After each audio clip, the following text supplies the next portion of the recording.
been some time since I made my first video, and this is an update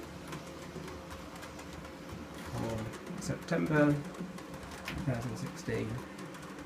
So the update is I've laid out the main lines and some other parts.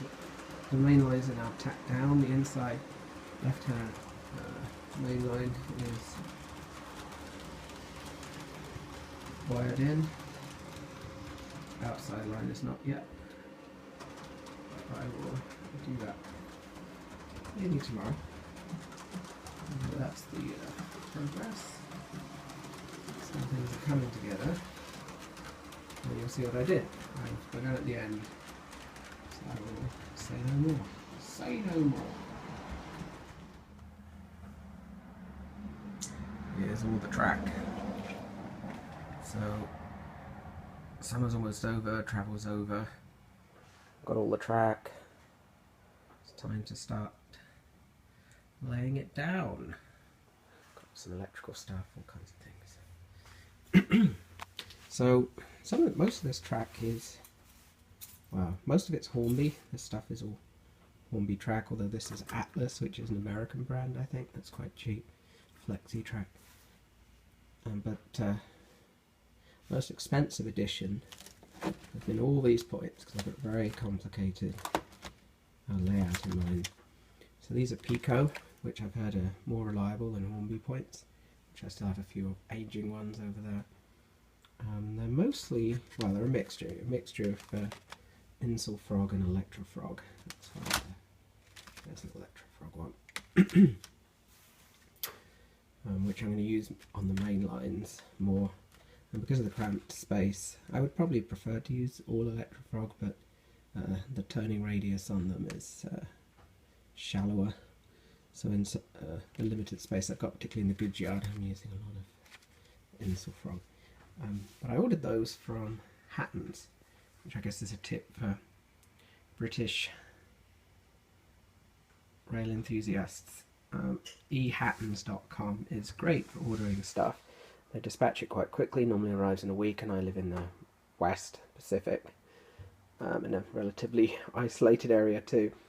Arrives in a week, and the best thing is you don't pay VAT because you're exporting it, so that's 20% off in essence, which is great.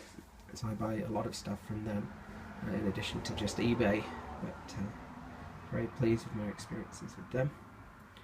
So anyway, I guess I'll begin to take this stuff into the shed and begin laying it out, which actually is a bit intimidating because there's a lot to do, but onwards. So this is the layout I have in mind. This is the back of the shed, door, so on. So you can see it's very busy indeed. But I wanted there to be plenty to do, as I've said before. So each side represents kind of a different part of the railway. So you've got sort of engine maintenance here, turntable, shed, coal. There'll be a ash pit in here too. And this side obviously is the station, so we've got 2 through lines, and then these terminal lines here, with the middle one for putting coaches. And on this side we've got a goods yard with shunting, and also coach sidings here. So it's very busy. Won't be all that much room for buildings and things like that. There might be a bit of space in here to try and build up some kind of scene. Maybe a town back end of houses on this or something. We'll see. But mostly I just wanted to use the space I have, which is limited, because this is about 8 foot square with the hole in the middle. So that's what I'm going to try and do, and you can see that's quite complicated.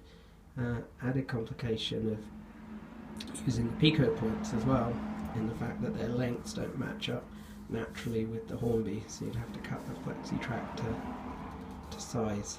But we'll see how it goes. Right, let's been a while, not quite sure, a couple of weeks perhaps, since I made that last video. And I tacked down the main line. It's the double main line running round with its points. It's tacked down, and with this extra bit of cork just to raise it up, so when it ballasts it looks better. I guess it also adds a bit of cushion. So I've done that, which took a while. I've laid out a few bits more, but they haven't been done yet. I've sort of run out of cork, so that looks crooked from here. I'll have to look at that later. And I've also just put in the bus wire, which you can't really see that clearly. That's the end, which is just tucked in there. We've got positive and negative wires running all the way around under the board. So I can begin the process of putting dropper wires in. So I just drilled a couple of holes. Where are they?